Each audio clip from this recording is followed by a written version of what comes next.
Hello, everybody. It's me, Bigfoot, Michigan Rob. It's Friday, June 16th. It's time for another encounter subscriber or emailed in story to me to report out to you guys, read to you guys. Thank you to each and every single one of you that has subscribed to my channel, Bigfoot, Michigan Rob, on YouTube. This story, you guys, I believe, after reading through this, it's from Russia. It has to be from a Russian local newspaper. A lot of these things I'm not going to say I agree with. They mention the word monkey a couple times throughout this. I don't believe Bigfoot is at all a monkey or an ape. However, I think it's an interesting perspective from a different country, unlike, the United States, North America. So let me know what you think. Leave a comment. Again, if somebody sends me an email or a subscriber sends me something, and if I think it's worthy of reading, I'm going to do it. You spent the time to send it to me. I'm going to do my best to get it out, and I'm doing it with this one. So thank you to each and every one of you. Here we go. People say that they look like monkeys. Monkeys make you smile, but a Bigfoot strikes you with horror. Russian writer Ivan Turgenev met someone that looked like a troglodyte. Now, you guys, I had to look that up. Troglodyte is cave dweller. I looked it up. That's all it says is cave dweller, okay? Something from the prehistoric age. The horror of the encounter remained in his mind throughout his whole life. It happened where Turgenev was a young man. Years later, he told the story to his French friends. Here's what Guy de Massapin wrote about it. I remember a story that Turgenev told us. He was hunting in a Russian forest. He was wandering the whole day, and in the evening he went out to a bank of a quiet river. The river was flowing in the shadow of trees. The water there was crystal pure and cold. Turgenev was gripped with a desire to swim in that water. He took his clothes off and jumped in the river.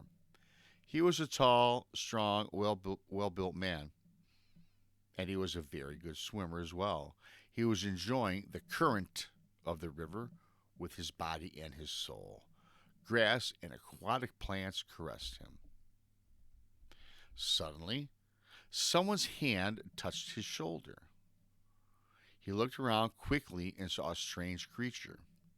The creature was gazing at him with great curiosity. It looked like something in between a woman and a monkey. The creature had the wrinkled face of a monkey. Messy red hair was framing the face and flowing behind the back. Turgenev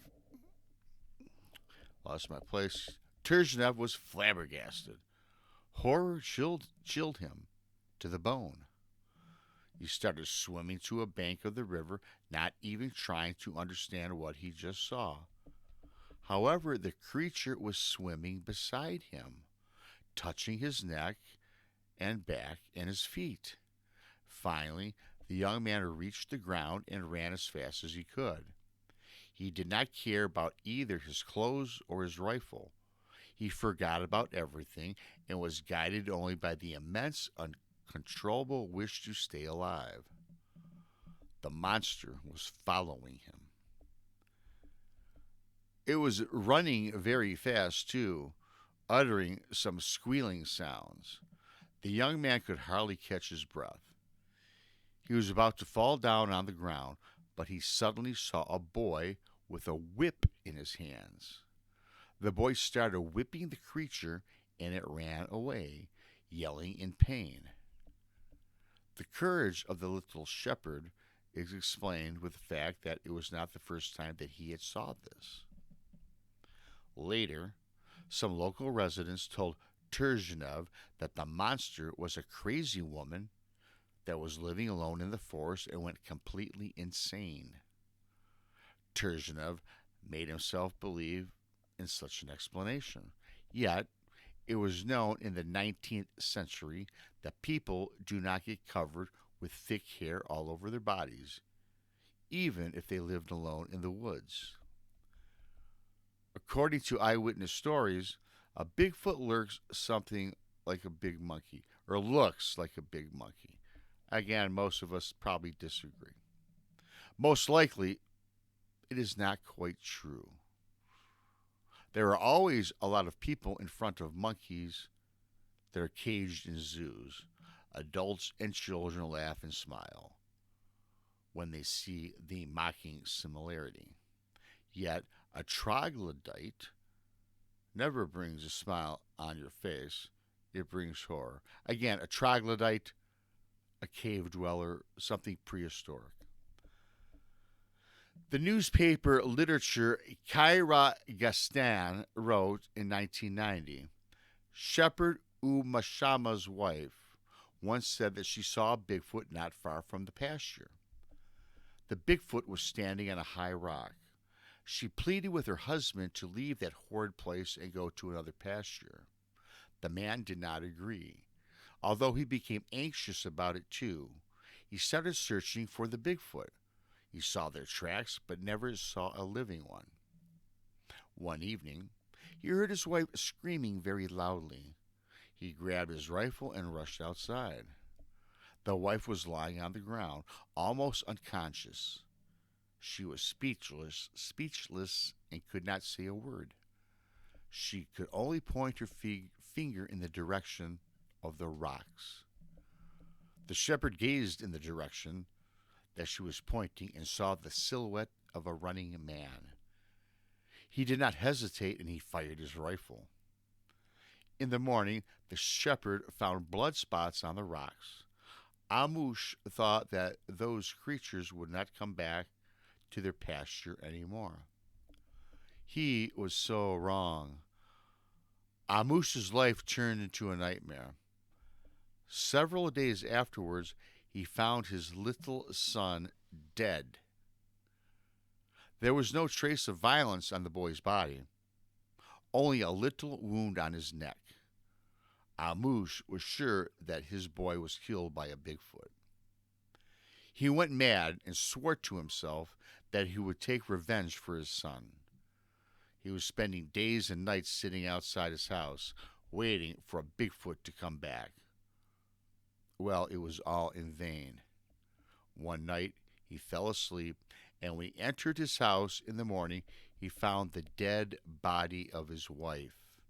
Again, there was only a small red wound on her neck. Amush let out a scream of grief and desperation.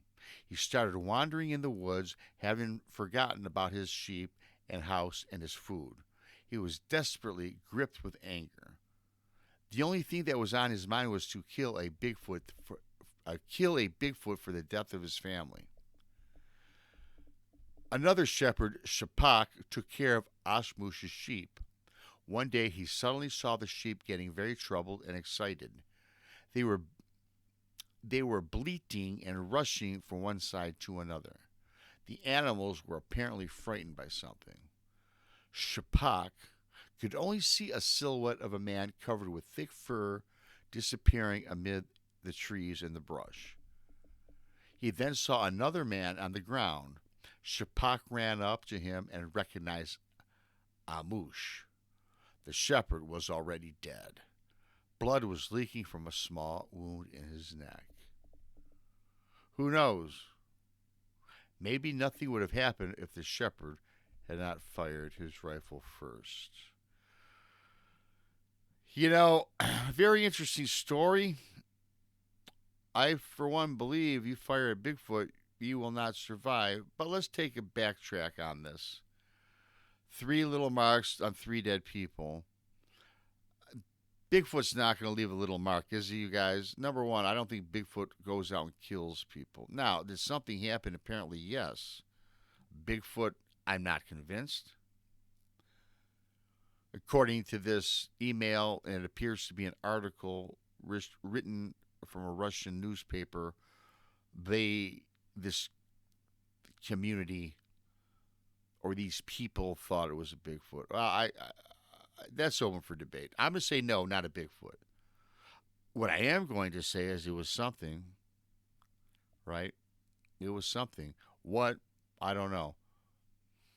I hope you enjoyed that. I kept it brief for you guys this weekend. It's food for thought anyways. Leave a comment. Tell me what you think happened. What do you think this was? You do have to admit, kind of a crazy tale, crazy story. Thanks for the email. I appreciate it. I appreciate and love each and every single one of you. Thank you for subscribing to Bigfoot Michigan Rob. Don't forget, Tuesdays at 9 in the East is Beyond the BMR. Thursday afternoon, 1 p.m., brunch with Bigfoot Michigan Rob. The super thanks is open should you care to do so. Otherwise, share it out, share me out, and you have a great weekend. BMR is out.